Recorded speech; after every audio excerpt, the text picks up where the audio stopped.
ప్రతి బిజినెస్కి GST registration కంపల్సరీయా? చూద్దాం.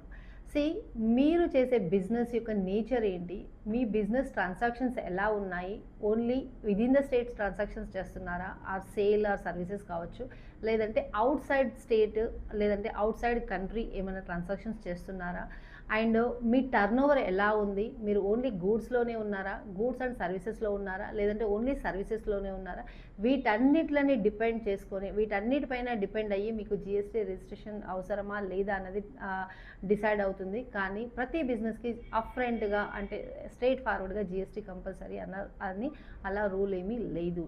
మీరు ఒకవేళ అన్నెసెసరీగా జిఎస్టీ రిజిస్ట్రేషన్ తీసుకున్నారనుకోండి, జిఎస్టీ రిజిస్ట్రేషన్ తీసుకోవడం చాలా ఈజీ, బట్ జిఎస్టీని మెయింటైన్ చేయడము ఎవ్రీ మంత్ దానికి కంప్లైన్సెస్ ఉంటాయి, అది మీకు బర్డెన్ అవ్వచ్చు if GST is not required to your business.